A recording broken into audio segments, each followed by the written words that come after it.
আসসালামু আলাইকুম রহমতুল্লাহ। সম্মানিত দর্শকবিন্দু, আজকে আমরা আছি নতুন ঔরঙ্গাবাদ এলাকাতে।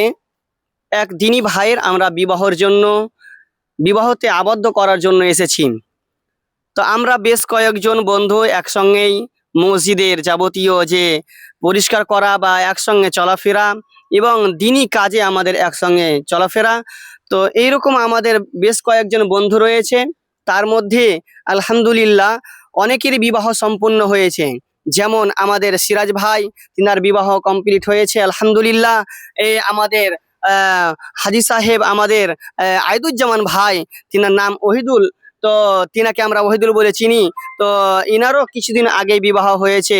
আমরা ওনার কাছ থেকে কিছু একটু কথা জানবো আর যুবকদের জন্য কিছু উপদেশমূলক কথা বলার চেষ্টা করব, যে উনি যেন মানুষদের জন্য কিছু একটা বার্তা দেন, যাতে করে যুবকরা প্রেম ভালোবাসায় না গিয়ে হালালভাবে বিবাহ করে।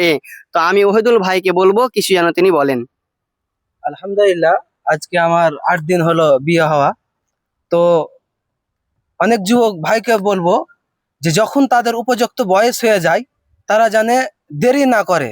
যখন তার ইনকাম করার একটা সামর্থ্য চলে আসবে, যে একটা মেয়েকে সে তার ঘরে এনে তাকে হয়তো খাওয়াতে পারবে, পড়াতে পারবে, তখন সে জানে অনেক তাড়াতাড়ি দ্রুত জানে বিয়ে করে ফেলে।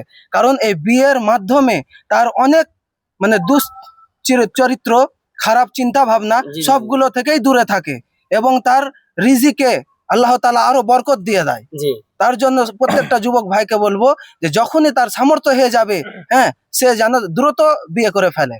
জি, জাযাকাল্লাহু খায়ের। তো আপনারা শুনলেন আমাদের ওহিদুল ভাইয়ের কাছ থেকেই কিছু কথা। তো আমি আপনাদের কাছে পরিশেষে এই কথাই বলবো যে আমাদের সকল যে বন্ধু রয়েছে এই বন্ধুদের জন্য দোয়া করবেন। আর বিশেষ করে আমরা জিনাকে আজকে বিবাহ বন্ধনে আবদ্ধর জন্য নিয়ে এসেছি, এই সামিরুল ভাই, তিনার জন্য আপনারা সকলে দোয়া করবেন। আসসালামু আলাইকুম, জাযাকাল্লাহু খায়ের।